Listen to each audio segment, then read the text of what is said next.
This week on the grid, we're back from Photoshop World East with a decent internet connection. Scott's in Paris with a bunch of cheese and wine on his epic travel photography workshop. So we'll be joined this week by Photoshop educator Unmesh Dinda talking about the do's and don'ts of social media, and it all starts in 60 seconds. Grid is brought to you by Tamron. Check out their 28 to 75 millimeter f2.8 lens. It's for Sony full frame mirrorless. It's awesome. Go to tamron-usa.com. And ProPhoto, the light shaping company. Check out the ProPhoto B1X, powered all the right places. Go to proPhoto.com/US. And Platypod, the tripod alternative that is changing the world. Everybody has a Platypod. You should too. Go to platypod.com.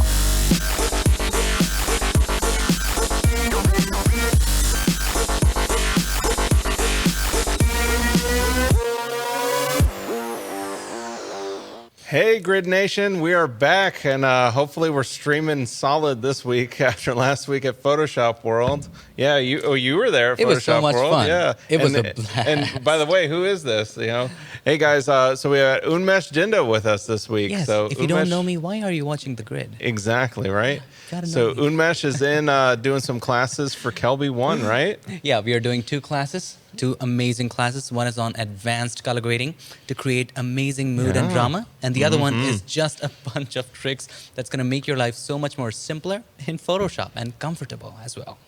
So, we are missing Scott, right? Of this course week. I am. Yep. So we're missing so Scott. much. He is over in Paris. I'm sure he's doing okay right now, being in Paris. A lot of cheese and wine and good food. And everything is cheese here. Yep.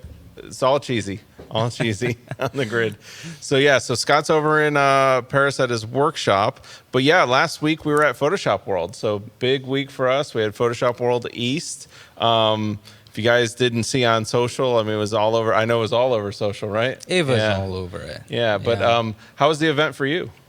It was amazing, especially the theater ones. It was so crowded, so packed. Oh, yeah. People were sitting on the floor. I really love teaching there. It's the teaching in person is a completely different thing and an amazing experience, right? Doing videos is great, but teaching in person is something that it's amazing. And also at the same time, you get to interact with the attendees, which is amazing, and you get to talk to them, and they get to ask their personal questions and challenges, which is why I would highly recommend anybody to come to events like Photoshop World. Yeah, and here, let me pull up on my screen. I know Scott did a cool Adobe Spark page on the event. I did see it. It was amazing. Yeah, so we have some photos from the keynote. We had a cool opening movie at the keynote. We actually had also a performance on stage that was really cool. And then this was actually a big highlight for me was the keynote from Adobe this year, right? What did you think of it? The features. Yeah, right? Really, really blew my mind. Well, and I loved how they did the keynote, how they it was bounced back and forth from a bunch of different techniques. Terry White, who was the original keynote speaker at Photoshop World and it was 20 years ago. Actually, and it was his birthday. Yeah, it was his birthday, right? Which was pretty cool. We got to sing Terry happy birthday on his birthday. But, we had live shoots from a bunch of people on stage over here on the computer. And then we, maybe on my computer. So, maybe. Yeah, and then so Scott was up on stage. At the after hours party, we had the band was playing. It was rocking. People loved that. Kind of a mainstay of Photoshop World, Larry Becker, the awesome MC of the event. The keynote was awesome. We had Matt with Adobe Stock there. We had Victoria, Larry. The crowd was all into it. And then even Scott did a little keynote presentation, and Brian O'Neill Hughes, which, so it was just absolutely packed with stuff the whole time. And live shoots going on. We had live shoots, live workshops. People were attending. There's Kaylee's workshop where Kaylee was taking people out shooting dogs. They had dogs out on location. The expo hall. So basically all over the place. It was just a fun event. This was actually another one of my highlights was the Art of Digital Photography that night, where we got to hear from Dave Black, Glenn Dewis, Tim Walsh, Karen Hutton, and Scott on their work. Very inspirational. I know I walked out of that. It was one of those moving events that you get inspired by. It was every work that you go through, jaw-dropping. Yeah, wasn't it? It was awesome. So just really cool all around. Had the classes. Anyways, go check it out. If you go over to Scott's blog, you can actually go through the stories, read all about it. Oh, that's me. Yeah, there's Unmesh, and look at what you're doing, taking a selfie. You got to take the social media, right? Of course, which we're going to talk about. That's what we're going to talk about today. Yeah. So, but before we get to that, one thing I do have to mention: Photoshop World East happened, but Photoshop World West is coming up in just about 12 weeks. Wow. So right in the middle of August, and you're coming back for that one. So you're going to be at Photoshop World West. If you want to go to Photoshop World West, we obviously have tickets available. But one of the things we're going to do, we're going to give away prizes today. And because Scott's not here, we're going to give away a ticket to Photoshop World West. What? Because, Scott's not here. He can't stop us, right? So somebody watching the grid today, you'll be able to win a ticket to Photoshop World West, right? That's huge. Yeah. We're also giving away a Platypod Ultra, which is really cool. That was at, Photoshop World. Their booth was just slammed the whole time. People loving their product. They had a really cool booth where they were showing all the uses for it, hooking it up to trash cans, doing macro photography with it, which I think is something that's really emerging with it. So we're giving one of those away on the show, and then we're actually also giving away Scott's landscape book. So this just came out. It was actually first copies were at Photoshop World, so we had them at Photoshop World. So being able to pick that up, it's great for somebody who's getting into landscapes, wanting to know more about landscapes, just wanting to know like Scott says, it's not for somebody who's been doing landscapes forever. And, while I think people like that would pick up something here and there, it's really designed for somebody who's wanting to shoot landscapes like a pro. So very cool stuff. But yeah, I want to jump right into it. I don't want to go too far off topic. We're here today talking about social media do's and don'ts. So really we wanted to talk with Unmesh here about do's and don'ts. So one of the do's and the don'ts is connect with your audience. So before we get to that, we should probably say hello to a couple people, right? Of course. But before that, just let me know where's the camera. Is this one the camera or that one? Oh, yeah. Camera? See the little light on the top of it? Oh, the red light? That's the one that's on right now. And look at that one. Now that one's on, so now you got close Look how handsome I am. And then wide. Then go to the wide. Then go to the close-up. Oh. Then go to the wide. Oh, down. That's easy. There you go. That's easy to figure out. Yes. All right. So I we're like good. that. So, hey, look, we got Perry saying hey from Germany. We got Erik from New York. Love your name. And then Frank saying hey from Baltimore. We got Todd turning in from Ronaldo Beach, California. Becky from Arizona. And Lenworth saying hello, Grid Nation. Hey, Lenworth. So kicking it off, Unmesh. One thing so you were really we were talking about this subject a little bit at Photoshop World. This became a topic, and I wanted to go specifically to ask you. You talked to me about the 2 C's of social media. Yes. And I'd like you to start off with what your 2 C's of social media are. If you just get these 2 things right, you're gonna rock the social media platform that you prefer to be in. Number 1 is content. Content is going to be the king all the time. The second thing is consistency. So if you just have these 2 as foundations for you, you can rock it. Now, a lot of people have great content. They have made some great movies, short films, or great music videos. And you've seen that through the time that there's always this viral music that everybody likes. One-hit wonder, you create it, it goes up. And one of the things with viral things is that it goes down that fast too, right? You don't remember the viral songs, but you do remember the songs from the artists who were consistent, like Michael Jackson. You still remember them. Doesn't matter that all of the songs he did were super hit, right? But he was consistent. So you gotta have both of that. You gotta have great content, Secondly, you got to have great consistency. So maybe an example would be like Gangnam Style, right? Yes, So like Gangnam I Style, remember yeah. the guy. Like I actually don't really remember. Is the movie was Psy? Psy. Yeah, like that was it. That's all I remember. That was it. Did he And do anything else? he did. He tried to do a couple other songs, which was Yes, great. yeah, I don't know. But then he didn't maintain the consistency. You don't know where he is right now.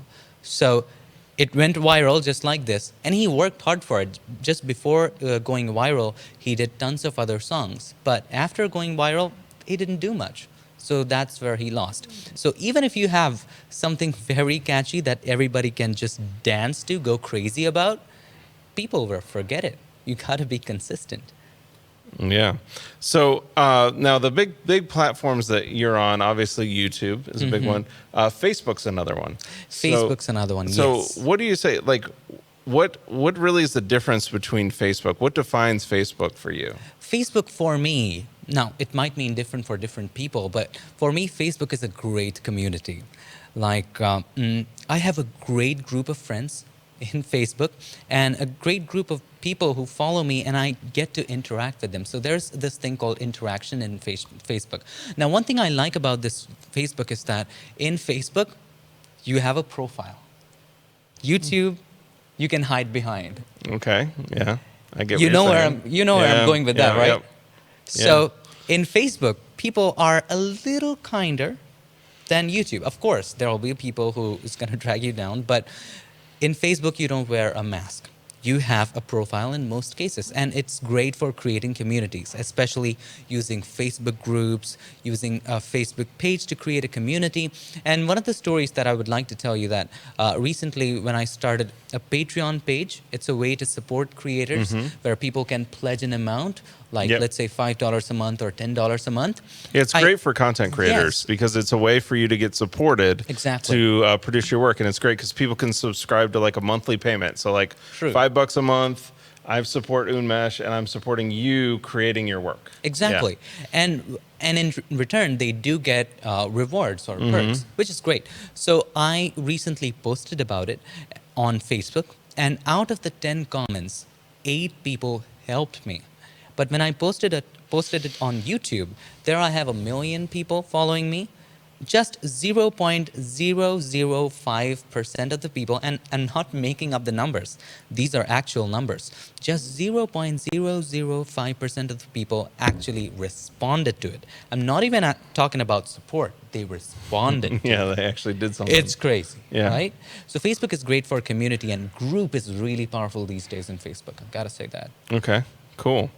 So, with that community, what should you do to grow your community on Facebook? Value. Okay. The more value you can bring to the table, the better. The thing is, if you are one of those people who think, oh, that vlogger looks good to me, I want to be like that vlogger, and you're with your phone and you're just shooting yourself just like that, and on your phone, hey, this morning I was just on a Mercedes, I just drove, I know the BMW, and I drank this Starbucks special coffee. Nobody's interested in you. They're interested in themselves. So you have to be the one bringing value to them. Why should somebody follow you? What are they getting from you? It might be entertainment. It might be education. So for me, it's education. For you, it might be entertainment, right? A beautiful photo is a form of entertainment, all right? So unless you're bringing some value to people, look at it in the other way around. Why would you follow somebody who doesn't bring value to you? Absolutely, yeah. I mean, that's usually what we follow is things that we're either interested in, that we have a passion for. True. You have a passion for rockets, so you follow them. Yeah. You'd be surprised how many I do. Yeah. So yeah, no, so I want to continue with Facebook. I know we got to take a break here in a second, so I don't want to go too deep into it. But we want to talk a little bit more about Facebook. But when we come back, we're also going to talk about YouTube.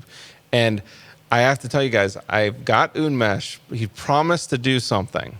And I don't think he's ever done this before. Never. And I think he's just kind of like, oh, do I really have to? I'm like, no, people love it. Like, I was like, Unmesh, how do you make your thumbnails? So he's going to walk us through, right? You're going to do it? You're I'm just going to show you what makes a great thumbnail. What makes a great thumbnail. Yeah. And then I hope I hope our marketing department's watching it because your thumbnails are the best. So I want them to steal your thumbnails. No, I'm just kidding. Just kidding. It's okay. It's okay. So yeah, but yeah, when we get back, I want to talk a little bit more about Facebook. Then we'll dive into YouTube and the thumbnails, and then we're going to talk about a little later Instagram and different tips and tricks on the different social platforms. That'll be fun. So we'll be back in just a few minutes with Unmesh talking social media. Hi folks, Scott Kelby here. I want to tell you about an email I got, an angry email. So you know it's angry because the subject line says, Mr. Kelby. First, anytime somebody calls me Mr. Kelby, you know you're in trouble. Mr. Kelby, I'm so mad at you. That's what the subject line was. I'm like, oh great. So I go read it and he's like, Mr. Kelby, I saw your class on photo books and I went and made a photo book and I'm just so upset because now I've made 34 photo books and you've got me hooked on these. And I went, whew. But that's how it is with photo books. I mean, think about this. All right, we have the shooting part, which is very creative, right? And then we have the editing part, which can be fun and creative. When you start making photo books, you're adding a third leg to this chair. Now you've got this other thing where you're the photo editor.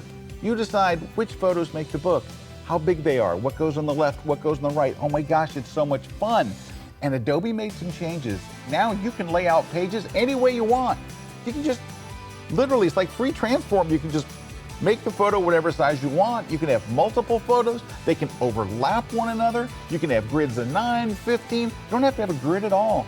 You can just design it. I wanted to do a class that takes you from beginning to end, and I'm going to show you how to make it so fast that you'll be able to focus on just the fun.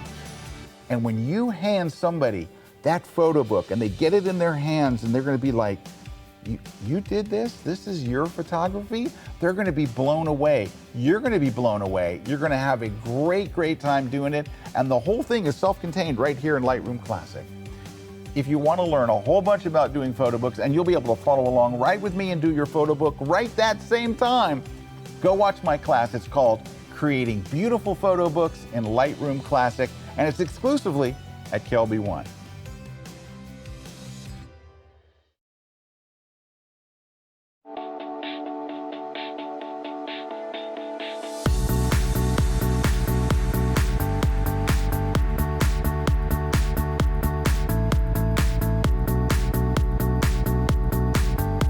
When you need a tripod that is compact,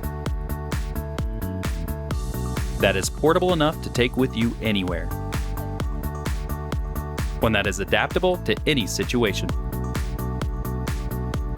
that will prove versatile enough for any shoot, and is compatible with your other gear, giving you freedom to create your own perspective. Look no further. Platypod Ultra does it all. Visit platypod.com for more info.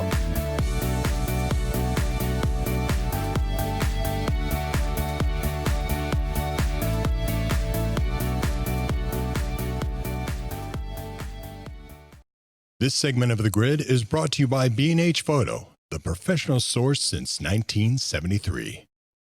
All right. Well, we're back. On the break there, I was blowing Unmesh's mind with little photo pills. He had no idea you could check out where the Milky Way was going to be, and I showed him where it was going to be tonight. And he was like, "Whoa, no way!" I didn't know there was an app you can use to figure out where the Milky Way is. It's amazing. Well, and it's augmented reality too now, where you can actually overlay it right over top of your phone. It's pretty cool, man. It's pretty cool. Yeah. Composite it with, rocks or mountains. Yeah, it's very cool. Okay. But hey, so wrapping up on Facebook and your Facebook, how you use it. One of the things you were big on, you talked about earlier, collaboration. True. Maybe expanding on this whole concept of collaboration. How do you use that on social media? So collaboration is big because let's say you have 10 followers, just for the sake of simplicity. You have 10 followers, right? And your friend who's doing a similar thing that your audience will be interested in. Now keep in mind, I would suggest that you cannot do something irrelevant to your audience. As long as you're doing something relevant to your audience, it's going to be fine. So let's say you have a friend and he or she is doing something relevant to what your audience is interested in. Then you get together, do a collaboration. That's going to be a lot of fun. Then his or her 10 people will get to know you, your 10 people will get to know them, and you get mutually benefited. And Erik, you were just talking about collaborations you have done, and how that has helped you. So, Oh, what are one absolutely. of the I biggest mean, actually, collaborations? this is one that I did last year. I did it with 2 other photographers. So basically, we're really into shocker rockets, and we're really into shocker Teslas, right? Yeah. So we collaborated together, and we put together a photo that we did for one of the rocket Wow, launches this where we is got beautiful. the rocket together, and then we just kind of documented what we did. Documented the launch experience. We shared this with our audiences. And what's cool about it is from this, we were able to get other jobs, other work. We were able to sell our work. But then also, like you said, our audiences all kind of merged. So we all had like a group of followers. And then we noticed after this project that all of our followers, people that were interested in us started going, woo, because it's like they were like, Got together, oh, there's yes. another guy who's doing this that I really like. And then he got to go, well, there's another guy that is, and it's like, boom, and it just kind of like explodes in plumes, right? Right. So, yeah, it's really cool stuff. Collaboration is really big. Plus, the other thing that I think people miss out when you do collaborations like that, well, I don't, but I get to work with 2 other people that bring other skills that I didn't even know about, or other experiences that I didn't know about. So now I'm learning, they're learning, we're all learning together, we're all, making each other better. Absolutely. But again, you're definitely right about collaborations are key for growing. elevating and Yes. growing. Yeah. So, first one, I would like to say value. You need to bring some value to the table. If you don't have value, why would somebody follow you? Secondly, collaboration. You get to know other people's audience, so you don't have to work so hard getting to that audience. You just have to get to your friend. That's it, who has some influence, and he also gets something in return. It's very important that there's a mutual benefit. A collaboration without a mutual benefit is not really going to be helpful. Absolutely, absolutely. So we got a couple comments coming in. So Summer was asking, social media don't, or is this a comment? Don't talk disparaging about clients, even vague comments. No negative comments about customers or experiences with customers. If you like money, remember where it comes from. Totally agree, right? I mean, you don't, and of course, that goes probably for all of life, right? Everything. Right? You'd You know? never want to post anything negative. Nothing negative. Of course, that sounds so weird when you talk about the internet and social media because I it seems know. like 99% of everything is negative. I but- know, but Yeah. if you come out as a positive person, people love you for it. So Well, and good on you. I mean, that's one thing. You are we were talking about that before we started the show. You're very good at that, right? And you're very good at but that's really who you are. That's Thank you. genuinely who you are, right? It's not a front or anything like that. That's who you are. Even so much where you're like, I just don't use negative language, right? We were talking about No. that, and you just don't, right? But that's just who you are. I don't have to. Right. Right. Right. No, that's true. So Tammy's asking, please Great talk about question, Tammy. how many times a day is acceptable to post on Instagram. I think it's 1. All right. I can tell you my experience. You can tell me your experience. So you go ahead and start. You tell me. You start. Okay, I'll start. Yeah. So on this, 'Cause you're more on I would Instagram. say that yes, once a day is optimal. The only time that varies for me is when there's a big current event. So with me, what's that big current event going to be? A rocket launch. So when there's a rocket launch on that's trending, I can get away with 3 posts to sometimes even 4 posts in a 24-hour period, and those will get bumped up tremendously versus if I just push 1 post. But on a regular basis, it is 1 post a day. I probably wouldn't do more than 2. I would only do 1. I mean, what's your thought? My thought is, even if you can, I don't know what your pace is, what you're comfortable with. Let's say you can publish once in 3 days. You cannot do more, right? Let's say you can do that comfortably. I would say that ask yourself this question. Can you maintain that consistency for the next year? That's a good question. Can you do that? Because I don't want you to burn out. Let's say, oh, I'm super good excited. point. I want to do 5 posts a day. And then you do it for 2 weeks and then you absolutely burn out and leave Instagram and sit at home and think, I don't want to do that anymore in my life. No. If you have a ton of content, first of all, I would say space it out. Space it out to, let's say, to a point where you have a particular consistency in place. Even if you do 1 in 3 days, you got to maintain that forever. That's what my thing is. Oh, absolutely. That's a great point. And so that trumps my answer of like, yes, once a day but you're right. If you can't keep that consistency, don't do it. And that's what I've found is, I'm down to a few times a week because I just can't keep the consistency of once a day. And then I really focus around those key events. Like I said, if there's key trending events, those tend to be the times to post. Now that leads, maybe to Stephanie's question here, where she's asking, here's my question for Erik and Unmesh. How much have they grown in their respective businesses, careers versus other means, example, networking? So being on social media, and see, I guess my first answer be to that would be, I actually think social media is networking. Right? That it is one of those things where, and it's probably one where you get to network with people you would never have got to network before. It's kind of like, like with me, I've got Elon Musk liking and sharing photos. Like That's I would huge. never have Elon Musk like anywhere else. Like if I was networking, I mean, I've been to press conferences with him. It's like he walks in with his entourage of security and you don't even get near him. But on social media, you can actually interact with them. Because like say what you will or not, but you can actually interact with these big figures now, like even presidents and stuff like that. I'm not saying I agree or disagree, but you can do that on social media. So there is a bit of networking that's involved there. I would say that social media for me has grown what I can do and and how my reach is as far as even on the business side of it, because that's usually how people pick up your work. Exactly. We were just at Photoshop World, and I was sitting in on classes. I was kind of going between classes and checking on how stuff was going. One of the classes I popped into was Kaylee Greer's, and she was talking about, and this has happened the same for me. I had this happen just a couple weeks ago with a magazine that they would have never found me if it wasn't for social media, but they're contacting me going, Yes. hey, we want some of your pictures, They wouldn't, I would never got in front of them before, but because of social media, I did.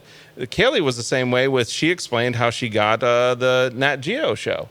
And she was going, it was social media. It was the producer for National Geographic who happened to follow her because of a Reddit article, which we could get into Reddit, right? Reddit article who turned her on to her social media, who then they were looking for people in the dog industry, and the one producer said to the other, the people using the show, hey, I know this dog photographer, Kaylee Greer, we should check her out. That's how it worked. So it was networking just at that social media level. Exactly. So for you, what do you think about that for, social media and networking and stuff like that? Let me tell you something interesting. I'm not as big as Kaylee. She's an awesome person. Oh, yeah. But, well, if you're watching me right here, it's due to social media. Oh, yeah. Exactly. If you're seeing me on the grid, it's all hats off to social media. If I was not on social media, how would I have met Scott? Because I can tell you, 3 or 4 years ago, I have a to-do list, and in that to-do list, I have a list of people I want to meet in my life. I would never have imagined in my wildest dreams that I would meet Scott Kelby, and he was on that list, and he picked up my content, which was amazing. So, a lot of people would say, "Oh, Unmesh, maybe you got lucky," or to an actor who got recognized from social media, you would say maybe he or she got lucky. It's not about getting lucky. It's about just buying a ton of lottery tickets, so much so that each one of the tickets is yours. So I put out so much content. Right now, I've created more than 500 videos that you just cannot miss my face. Right? So increasing the probability for you, and that's where consistency comes along. So if you're consistent about stuff, you're going to win. No, that's amazing. It's happened for me too. That's what I'm saying. Is like, I never thought, childhood heroes like Bill Nye, like the Planetary Society, like these are people I was watching growing up, like, and now they're like, hey, we like your images. We want to work with you. And you're like, what? This is crazy. And this wouldn't happen if it wasn't for social media. So it's really cool. Mariana's asking, can you schedule posts to Instagram? And the answer to that one is no. No, you cannot schedule them. You can use. Do you use an app to No, I schedule any don't. post? Yeah, But- so you can schedule them through certain apps, but you still have to post them at the time you want to post them. And how do you post not from your phone? So I have think done we're that talking about Instagram specifically. You Yes. can trick your browser into thinking I you're an have done iPad that. or an I have done iPhone. that before. So, but yes, here's what I would suggest. There's a way to do it, and I actually have I think I have a video about how to do it on my YouTube channel. But here's the thing: if you post it not from your phone, I have heard complaints that the quality isn't that good. So you might do your own tests, but it is possible. Just you trick your browser, just change the preferences Yep. that it is a phone, and then Yep. you can do it. It's possible. But so you do see, like, check on the quality, if you look at though. my screen right now, I've changed this browser window on my Instagram to think that I'm a phone, and then if I go down here, I can actually add photos. You can do it. I'm like with Unmesh on that one. I wouldn't suggest doing it. People are going to see your stuff on a phone and a tablet. That's actually what's becoming kind of like proofing for social media. Exactly. You know, like True. back in the day, we used to proof before we print. Like proofing is your phone or your iPad now, because that's where you're going to. So, Yeah, I would say that putting it in a cloud folder will make it more easier for you. Let's say you put it in Dropbox and it's synced on your phone, so you don't have to transfer all the time. So it's directly uploaded from your phone. I don't know what you do. yeah, phone. Yeah, it's How you get your directly- photos from your laptop to your phone? AirDrop. AirDrop. AirDrop. Yeah, I AirDrop. awesome. Yeah, so that's what I do. Yeah, So and if- I'm always checking it between my phone and my computer. Mm-hmm. In fact, I'm getting to the point now where with social media, I have a profile. It's like I know it matches more to my phone and my iPad, so it's like I make sure the colors are right for Mm-hmm. Oh, the that's phone and the cool. iPad. So That's great. yeah, so. But hey, we got to take a break. We come back. I want to go to specifically to YouTube and thumbnails, and then we're going to answer some questions later after that about. There's a lot of questions on Instagram and Facebook and hashtagging, and that's something that I think we could really help some people out with. So Sure. We'll be back in just a few minutes with some Unmesh magic.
This segment of The Grid is brought to you by Canon.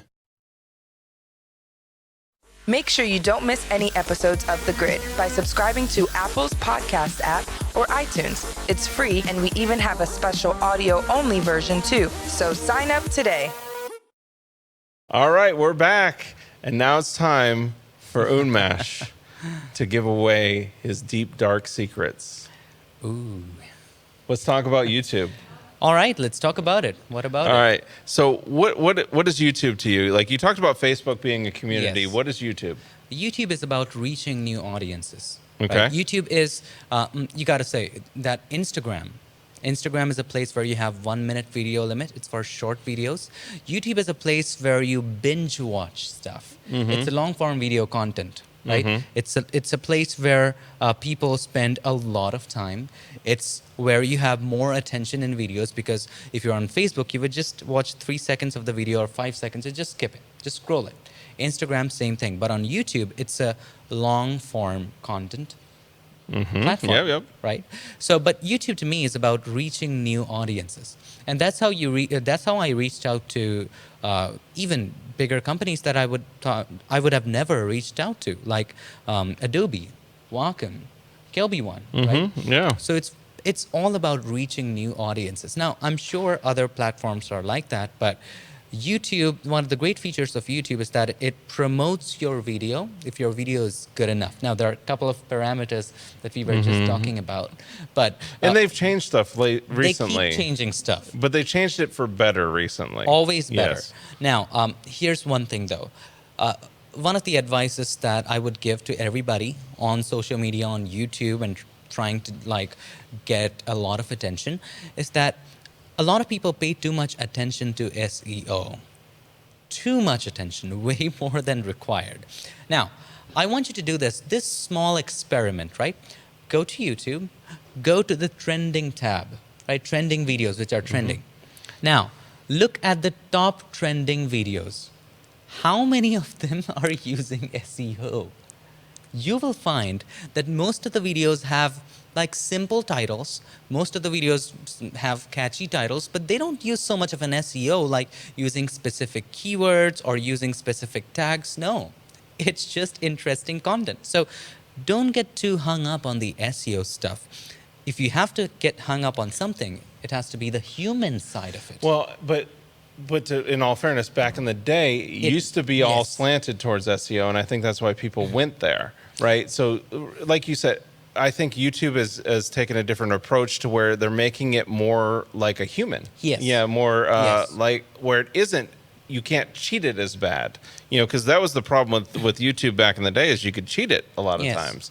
So then people got kind of like sour on it.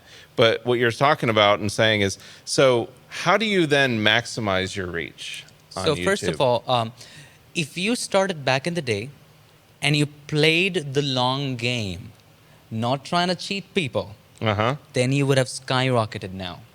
Okay. You see where I'm going with this. Now, what YouTube and people at Google, because Google owns YouTube, right? Yep. So what they're trying to do, they're trying to build this AI, this artificial intelligence, very sophisticated stuff.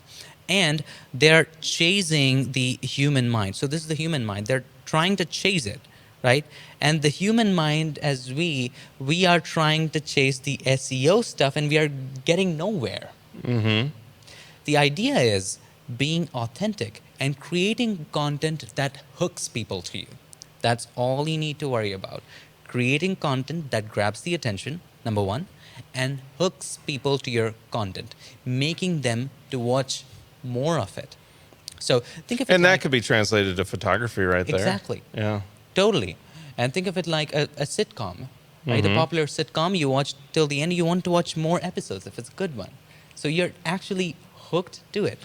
So if you use the same theory here with your photography or content, you'll be good. Yeah, so that's good. So you've made this content, you've got them hooked, you got all that, but now there's a secret though, because once you start trending, as it will, YouTube's going to show that to people, Yes. but they're not going to show your video to people. They're going to start showing your thumbnail and Yes, your title of the exactly. video. Exactly. So how do you maximize that thumbnail and that title? And maybe then you could show us how you actually do it. So first of all, your thumbnail should give the audience an idea of what's going to be in the video. You cannot be misleading. So if it is misleading, now this is something which a lot of people do. They create a very misleading thumbnail, which everybody wants to click in. They click on it and they watch the video. Video isn't very good and nothing related to the thumbnail, and YouTube starts promoting it. And then YouTube notices that at, let's say, just 1 minute, everybody clicks off the video. The video is not relevant. YouTube senses that, and then it just stops promoting your videos. Suppressing it, yeah. It starts pressing it down. So it gets the sense, and the next videos that you produce gets a bad rep. Okay. So how do we make compelling? Obviously, we got to make our YouTube thumbnails and our thumbnails in general relevant. But how do we make them to where people want to click on them? Maybe you could show us. I can show it, but before that, the thumbnail should will be now. Keep in mind, the thumbnail will be competing with a lot of other thumbnails. You're not alone in the field. So you need to see how your thumbnail is competing with the others. So if we can switch to this screen, I'm going to show you what I do. So this is one of the thumbnails from my recent tutorial on special blend modes. If you have a look at it, it's very engaging. It just gets your attention to it. Now, when you're creating the thumbnail, a couple of things to keep in mind. Don't just zoom all the way in and you're creating the thumbnail. It looks amazing. It doesn't show up like this on YouTube. Yeah, it shows up right? a little small. So, zoom out. The second thing, maybe that's YouTube nice. background is not dark gray. It is white. Yeah. So when you're creating the thumbnail in Photoshop, make sure you change the background to white. So I've set the custom to white, so make sure it is white. Then adjust for the contrast. Sometimes we edit the image and the contrast looks amazing, but when you change the background to white, it looks so dull. So change it to white, adjust for contrast so that it still pops. That's another one. Now, Hope our people are watching this. I just hope that. So the other thing, the dimension of a YouTube thumbnail is 1080 into 720. Now, you need to adjust the sharpness for it. Okay. So you need to create the thumbnail and transform it to 1280 into 720. Once you change it to that, then you zoom out and have a look. Is it still grabbing your attention? The other thing is, let's say you have a 100,000 followers, right? When you post a video, the video doesn't go to all those 100,000 followers, just some of them that might be interested in your content. And also, the video will go to only the people who have pressed the bell icon, like notifications turned on icon. You know about that. Right. So you need to encourage people to just press the bell icon at the end, not just subscribe to your content. But when you do get a notification, it doesn't show the full thumbnail. It just shows, like, it removes the top, it removes the bottom, just a little bit of it from the middle, if you have paid attention to it, right? Most of the phones do that. So divide your thumbnail, and this is a big secret. I've not told this to a lot of people. We're getting deep. So divide the thumbnail into 9 sections, like this, vertically. Okay. Right? Now, take a rectangular marquee tool, first 2 blocks from the top, last 2 blocks, like that. And now let's create a solid color adjustment layer with white. This is what your audience will see when they get the notifications. So make sure that your main content is still not getting distracted, and you have to put it within that. So Photoshop logo is fine, it's not important, but I can see the stark before and after, even if I cancel out the top and the bottom.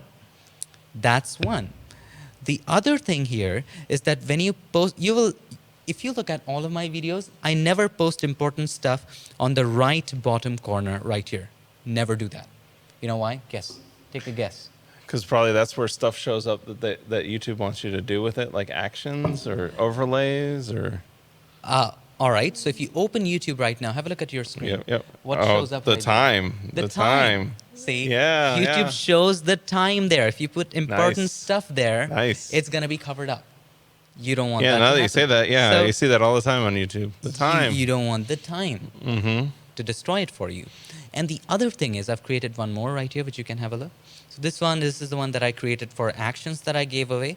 So even if you bring up the guide, have a look. There's nothing important in the top 2 blocks, nothing important in the bottom 2 so if you blocks. block those out, you would still see See PS, the a text. gift for you. Exactly. That's what you want to see.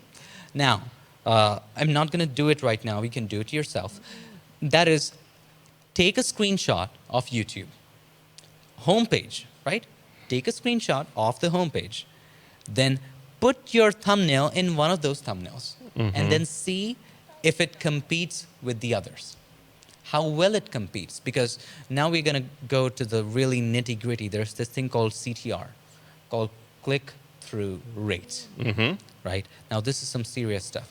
So let's say you open the YouTube homepage, right? And YouTube measures this. So let's say you have 6 thumbnails. And just for your simplicity, I'm saying, let's say you have, 5 thumbnails. Your thumbnail is one of them. When somebody visits YouTube, out of 100 people, 20 people click on your thumbnail. So if you had, let's say, 10 thumbnails, your click-through rate is how much? 20%? Right? YouTube measures that. If you have a lower percentage of click-through rate, it stops promoting it. So you basically want to keep your click-through rate high. Yes. So you But need the to way see- you're going to do that is by having relevant content, by having a authentic, thumbnail which something that competes shows with the other, and something better. that is better than what's up there. Yes. Okay, That's what it is. cool, awesome. Well, I appreciate you, sharing that one. When we do have to take a break, but when we come back, we have some questions about Instagram. We're going to get into hashtagging. Okay. That's a big one. And then we'll wrap it up. Maybe we'll even have time to get into Reddit. Who knows? Oh, Right? I've never been into that. I know, right? All right, we'll see you guys in a sec. Image restoration has always been one of the most rewarding things you can do in Photoshop, because it's not just, like fixing a tear, it's more fixing a memory. And then you present it to either a family member or a client, and they just look at it and, their eyes filled with tears or whatever it is. It's just, of anything I've done in Photoshop, it's by far the most rewarding. In this course, you'll learn how to deal with many of the common problems like faded black and white photographs, faded color, tears, rips, unwanted elements like tape and writing. We'll even talk about how to deal with missing body parts. If you need to fix someone's face or replace a hand, you can just borrow it from another photograph. Back in the old days, many photographs were tiny like this, so the challenge is, how on earth do you take something like this and turn it into an 8x10 photograph? So we'll talk about how to calculate the correct resolution so it's easy to take a small photograph and make it big. It's definitely a skill that takes some time to learn and really get good at it. And once you do, then it becomes a skill you can share with other people and repair the photographs for other families and help them restore their memories as well. Generations to come will look at these photographs and go, wow, that was taken in 1902 and it looks pretty darn good. If you want to learn key techniques to bring life back into old photos, please join me for my new class on image restoration, only on KelbyOne.com. I found that there are common questions that come up in how to start a sports photography business. Not just how to take the pictures, but how to do the business of it in order to get published and hopefully make a career out of it and be paid. And we'd bring an audience in and they would ask their questions, I will answer them, and we will see if we can get to the bottom of how to make a living in sports photography. I think what the audience will get out of this class is a better understanding of sort of the progressions from shooting like youth to high school to college to the pros, and then actually starting to use some lighting as well and move into the commercial sector of the industry. There's a repetitive pathway in all of this that I think will be very valuable to people in learning how to better conduct their business or even start a business in sports photography. Come join me at my new class on KelbyOne.com.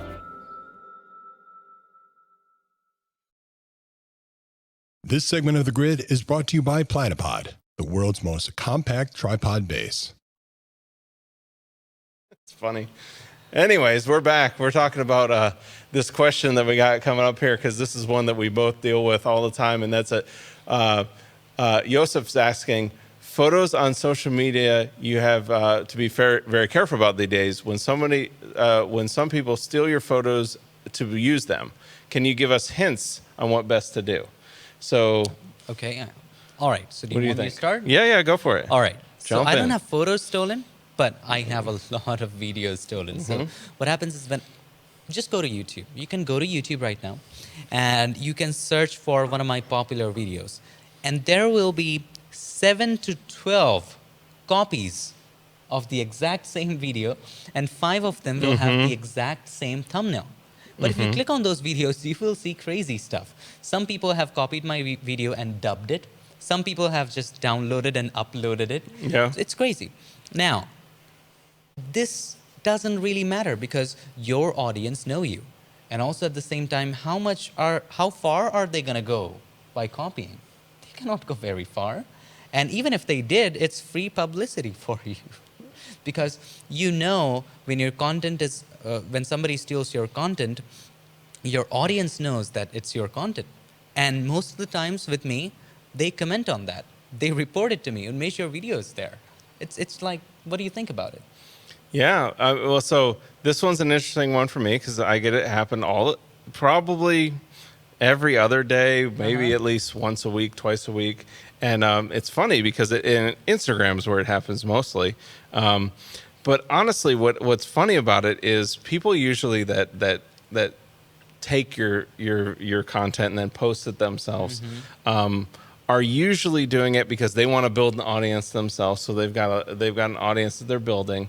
And what's interesting is one thing that they're not smart about doing is removing hashtags. So while they remove my credit, because the one thing I did to curb a lot of that is putting in all the posts at the end, you put, photography credit, and then I'll tag myself. So I know like they had to remove this in the post. They had to constantly go, I'm not going to post this, but they don't remove the hashtags. Well, I follow a lot of that. I created some of the hashtags, which I can get into, and I've also followed a lot of the hashtags. So what ends up happening is you end up seeing your work in your stream, but you're like, wait a minute, that's not my account. And then you're like, wait a minute, I don't even know what that account is. So then we have that in our community that we have where what happened too is I'll get these posts where somebody will post and I'll get a notification and it'll say, hey, Erik Kuna, is this your photo? And a question mark. And what it is it's another account that took the photo, claiming the photo as theirs, and then I'll jump in and be like, yeah, that's my photo. I don't know how it got over here. And then the people on the account either end up removing the photo because then they don't want their audience to see that they're stealing the photo, or they end up modifying the credits, and then you can get into all that. But, obviously if it was, Coca-Cola that did it, there'd be a different story, because if Coca-Cola did it, then a lawyer would be calling them and saying, hey, you need to pay him. But it's usually these small accounts that really don't really, they don't really have that bad impact because they're not going to change anything. And your biggest payday would be as if Coca-Cola picked it up and stole it. It's going to be that would be a big payday, easy payday. Now, one of the things which people, all right, so if you play the long game, if you play the game of a marathon, not doing the short runs, if you build your audience on copying other people, on, stealing, how far can you go? Like really, there's going to be a time when people is going to ask you about your stuff, and you're just going to burn out. Yeah. And also, you won't be able to show it to them. You won't be able to do it again because you didn't do it. So stealing never works because once you lose the trust of your audience, they're gone forever. Even if you have even if you have bad work and they like something in that, and one day they find out that if you post great work suddenly you begin to post great work, and instantly they find out that it's not yours. They're gonna first of all report you definitely, and then unfollow you. Yeah. So Jerry's asking a good question. What are your thoughts on using hashtags? How many strategies? I can tell you that at Photoshop World, I had my strategy confirmed by Kaylee Greer. So independently, I was in her class, again, that same class, and she brought up a slide, and it said to use 11 hashtags. My rule has been 9 to 11 hashtags. So now that I have Kaylee's feedback, I'm pretty much going to be sticking to 11 hashtags. That's my thing. So 11 hashtags is usually what I use on a post.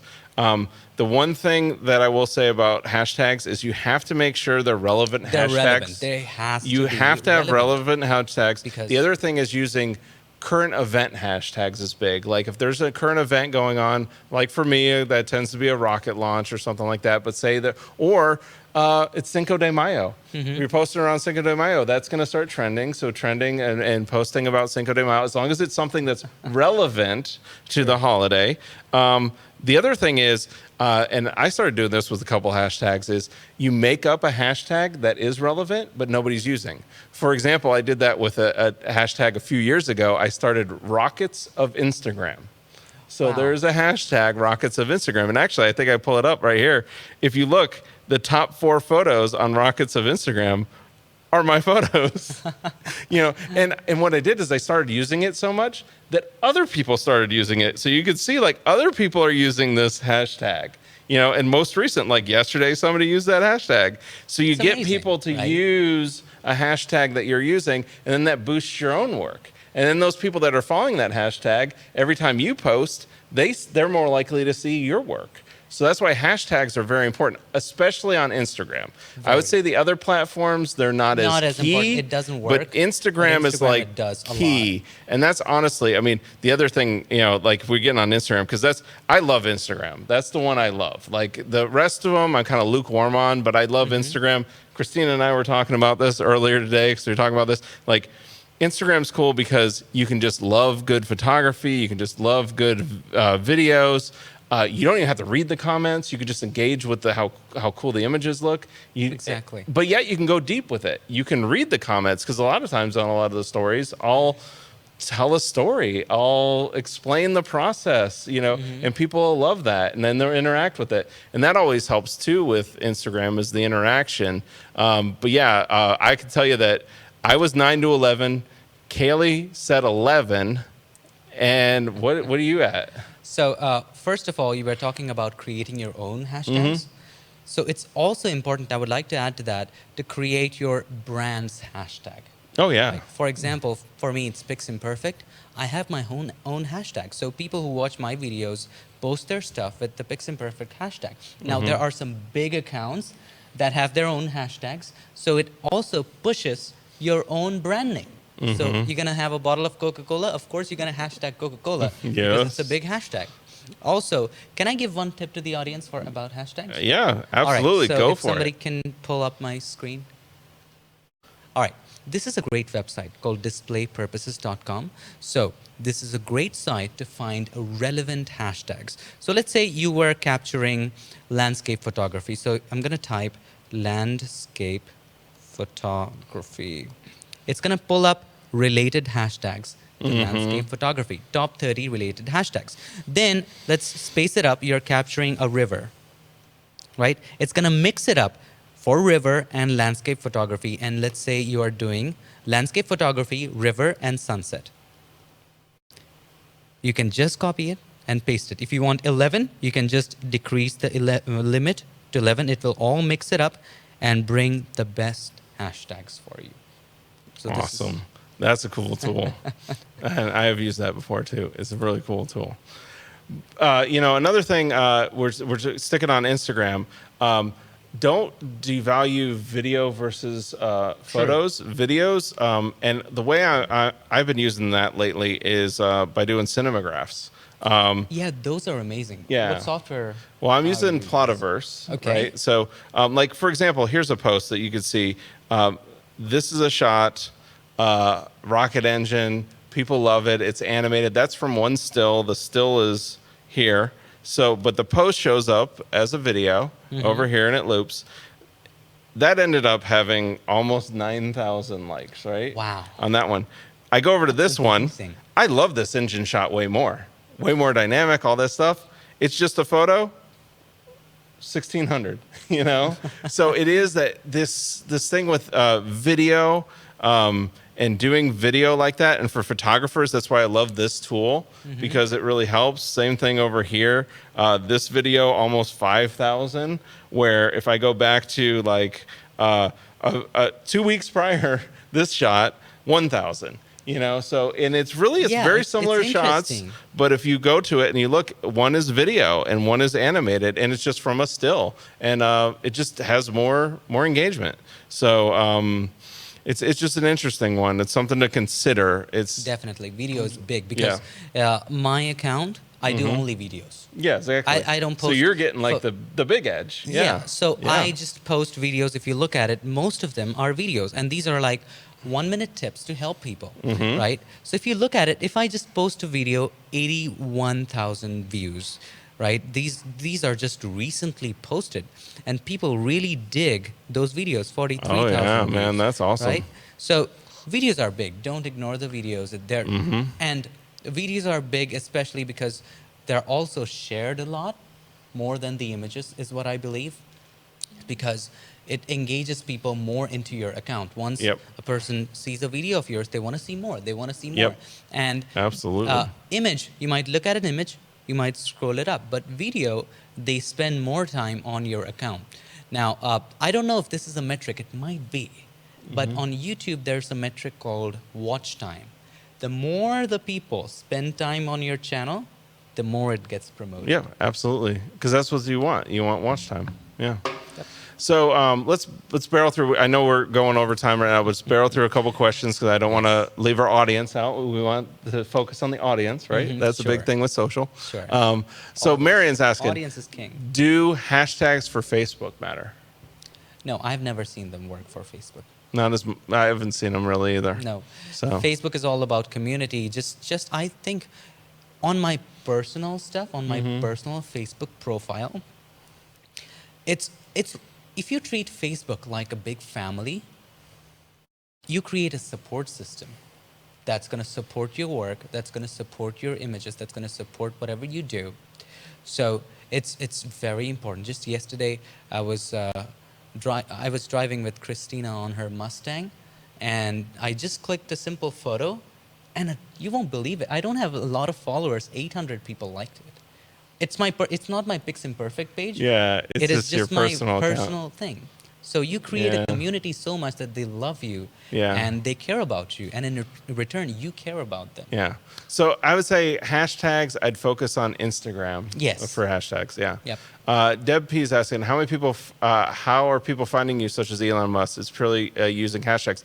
I would say for that stuff, yes. Well, it's hashtags, and it's also Tagging, people that right? tag them. and who you're following. True. You can kind of trace it back because you'll go, and in fact, with Elon, a lot of times what it is there's big SpaceX accounts that follow or then repost your stuff, and then he's following those accounts. So then he sees it. So then it's how it gets back to it. Or on other platforms, there's engineers from the companies that follow me, and then they follow, or he follows them. So it's all this like web of how it's all interconnected, and that's where you never know.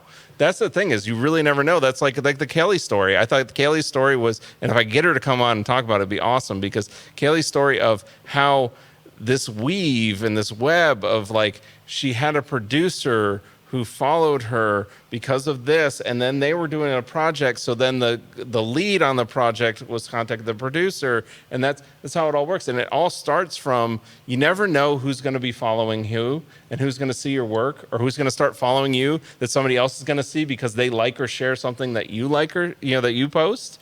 Like, it's amazing how this web works. And at the end of the day, you're talking about Kaylee. One thing is, her work is it's like all content. That's why it all goes back to content. It's so amazing. It's something I've never seen before. So even if you got all the networking in the world, if your work is not good enough, it's not going to work. So, hey, and look at Kathy saying, I learned how to finally use the pen tool thanks to Unmesh. Oh, thank you for watching the video. I appreciate that. So Ron's question, I don't know if you can do this quickly. Okay. But I'll give you a challenge, and then I'll let you suffer the wrath of Jason later if it goes too long. That's Can that was a Unmesh different talk about how he started and got his first 100 followers? My motto is keep creating. Don't look at the numbers. Don't look at how many people are following. So when you're you. starting out, you Just- didn't even look at the numbers. No. Okay, I'll admit I did look at the numbers, Okay, but you okay. should not look at the All numbers. right. So you One looked of at the numbers, but you weren't focused on the numbers. Yes, what you're one of the saying. things that inspired me was other people that I looked up to. Like, if you have ever followed MKBHD or big YouTubers like that, he created 100 videos to get 78 subscribers. 100 videos. So if you have not created 50 videos and you're complaining, oh, I don't have any followers, then you haven't created enough content for yourself. That's what I would say. That's another thing too, is you can create a lot of. I go out and clean out my posts a lot of times. You know, like my older posts, and like Yeah. I had hundreds more posts on I have Instagram, written some but I myself. like purged them because I'm like, well, that's not relevant. I had a lot of landscape posts, a lot of that, and I was like, that's not what I do. You know, so I had to like purge a lot of that stuff. So I think narrowing it down. But yeah, like you said, building it up over time, and you're just building it up, and you're building it up, and then. It And just in the happens. beginning, you think you're awesome. I thought I was so awesome, and now when I look back at those videos, I'm embarrassed. I just That's cover why I was my talking face. about like purging it out, cleaning so it up. 50 videos later, or 50 photographs later, you will be a different person. Absolutely, So much more. so skilled. much. It's crazy. Yeah. So final question, and then we got to go. We got prizes coming up, but Mark, when should you watermark?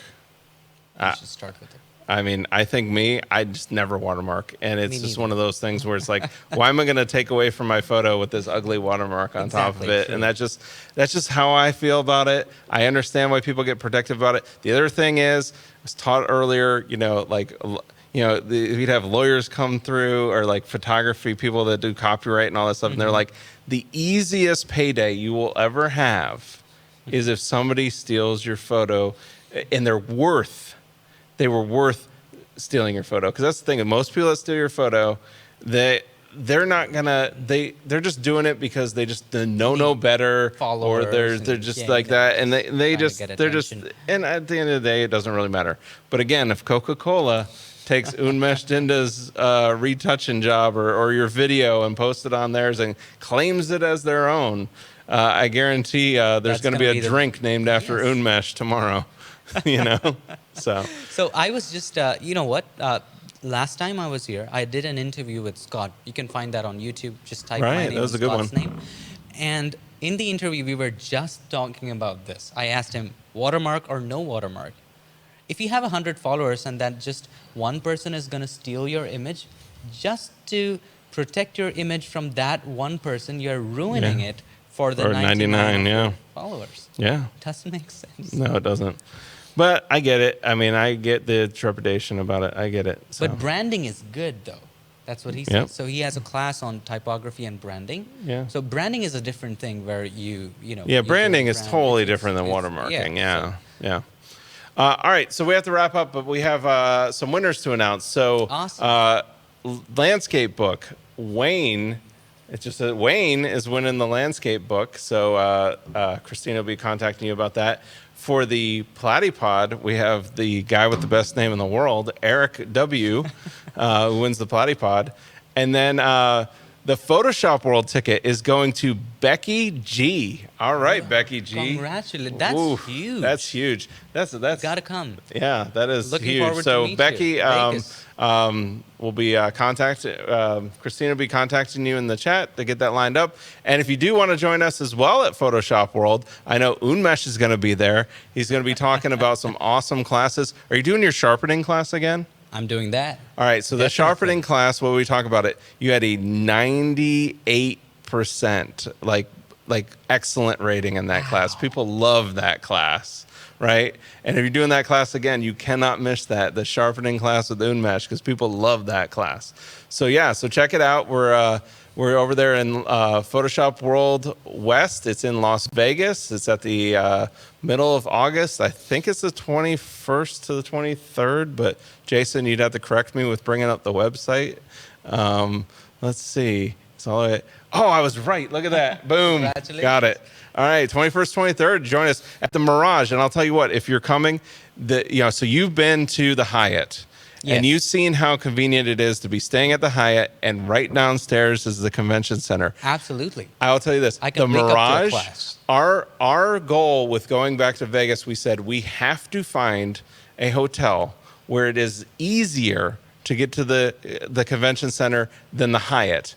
This one I can contest because I timed it out on my phone. It is easier. It is easier.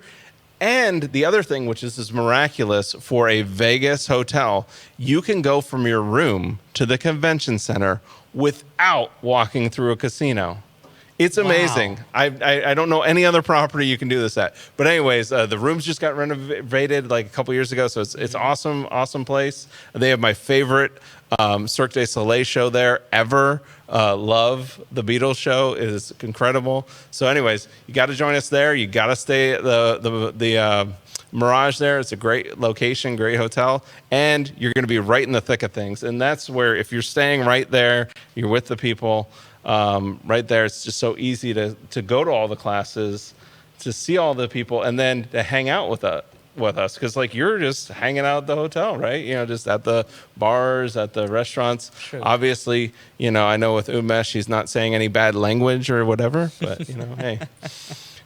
But yeah, guys. Well, thanks for tuning in, and Unmesh, thanks for being here. Thank you for having me. It was so and if you much want to learn fun. more about Unmesh, Pix Imperfect, he's got his YouTube channel. You can go check it out there. And just search for Photoshop. Yeah, just search for Photoshop, Pix Imperfect, Unmesh Dinda. You will find something. All right, guys. Well, we'll see you next week on the Grid.